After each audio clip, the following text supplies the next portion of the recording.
Hey guys, welcome to another New World video. So the April PTR dropped and it has some very nice changes. No added content, but some of these quality of life changes really deserve the attention they may not be getting. So I thought I would go over them and maybe something that has been bothering you might be on here. So let's just get into it.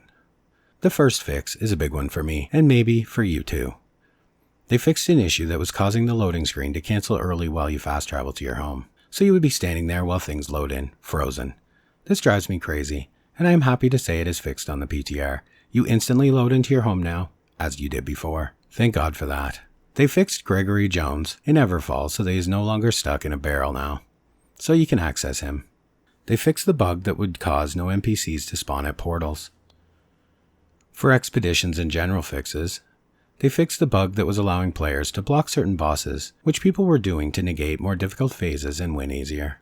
For Tempest, they fixed a bug that was causing Ekhek to die too soon. They fixed a spawn animation for Uzret during the encounter to destroy the corrupt monolith. The Merkguard Musketeers will now award points when defeated in the mutated version of the expedition. They adjusted the amount of gold players receive from bosses to align with other expeditions in Tempest. They also fixed a bunch of quests. They reduced the health of some of the NPCs for the darkness veils and caves because they were a little too difficult. They fixed the starting quest to the craft a sword, so it completes if a player is lucky and crafts a named sword. They updated the Covenant initiation quest in Windsward, so players would be sent to collect the proper items. Basically overall some really nice quest fixes. For exploration, they've made some changes to Rafflebones. Now some people were thinking this would change how or where he spawns, so I logged into the PTR to test. I ran my old route I had posted, and no, he still spawns exactly as he did on live. The difference here now is that he spawns level 66 in any zone that is 60+, so Reekwater, Eden Grove, and Shattered Mountain.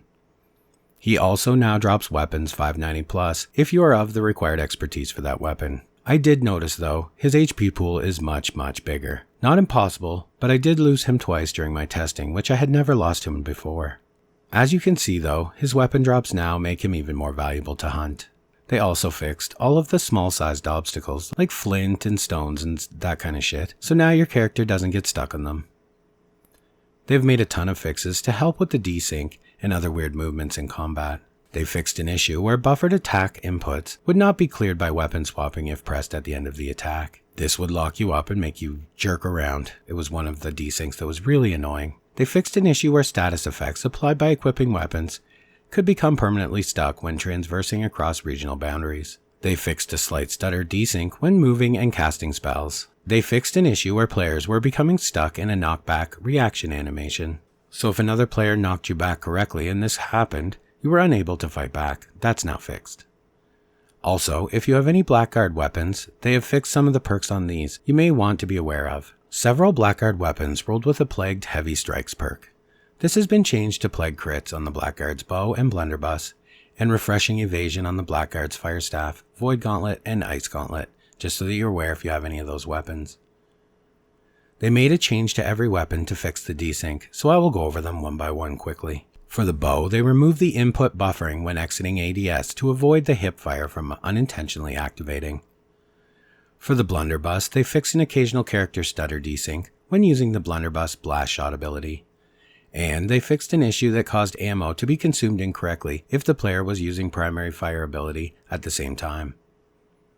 For the Great Axe, they fixed an occasional character stutter desync when using the Great Axe Reap ability. For the Ice Gauntlet, they fixed an issue where using Ice Spike during movement could cause severe client desync. For Musket, they fixed an issue where Shooter Stance Camera could get stuck if jumping while activating the ability. They fixed an issue where the Musket's Scent of Blood upgrade was applying to all routes. They fixed an issue where using ADS and Shooter Stance at the same time sometimes can get the camera stuck in the ADS and slow players' movement. For the Rapier, they fixed an issue where the Keenly Jagged perk's Bleed was able to trigger Evade's passive Crescendo cooldown reduction. For the Spear, they fixed an issue where the spear would become invisible if you were interrupted immediately after throwing it. They fixed an issue where players could throw spears over the fort boundaries during the war preparation phase. For the Sword and Shield, they fixed a desync when swinging the camera quickly at the start of the Whirling Blade ability. They fixed an issue where the shield attribute bonuses were only applied when the sword and shield were unsheathed. Note that you still need to have the sword equipped in order to gain the shield bonuses. This was meant to be fixed last patch, but didn't make it onto live. Let's hope it does this time around. They have made some fixes for each game mode also. For the arenas, they fixed the aggro of the bosses to aggro out of combat combatants who hung back. For Outpost Rush, they fixed the bug that was making friendly minions attackable, confusing some players at ranged. For Wars, they fixed a bug that was allowing companies to declare wars based on past influence instead of their current influence earned. For Economy and Progression, they fixed a bug that was allowing players to exceed the 500 item limit in their inventory. They fixed Azoth attuned bags to now stack and benefit as intended. They fixed the hidden stashes, so now you'll only get them if you gather with a tool. No more flint or bushes to complete that daily diamond gypsum. They say in the notes that they are adding Tempest replicas to the crafting stations for you to craft. These are just the skins of the original with entirely random perks, but they are not on the stations yet on the PTR, hopefully on the next iteration. They fixed the crafting screen closing when trying to craft, which makes me very happy. That was very annoying. They fixed that annoying bug that would randomly make your gathering progress bar disappear while gathering till you relog. Named crafted items that are crafted at epic rarity, but can gain a 5th perk when upgraded to legendary, now show the final perk as disabled on the crafting screen, so that you know that it will be available in the future, but will not be available when crafted, so you will no longer have to wonder if it will gain a perk when you upgrade it. And finally, for notable UI fixes, the inventory category Alchemy and Arcana has been renamed to simply Arcana for simplicity. They removed the text remaining XP for leveling up in the XP bar tooltip when at max level. They fixed that issue that was causing player achievements to load incorrectly at the start of a new game session. Thank God they fixed that. I made the mistake of clicking that one time and it just went on for about 45 minutes. They fixed a bug where compass objective pins from the open world could still show up while inside the Dynasty Shipyard expedition. Okay guys, so although we may have no new content this month, some of these fixes and changes are really amazing. These are things that we have been wanting to see fixed for a long time. It will be great to have all of this stuff wrapped up and working before they release the 3v3 arena to the PTR. So I, for one, am happy to wait a month or so before anything new, as long as they keep up the good work on the fixes. Okay guys, thanks for watching, and as always, I will see you in the next one.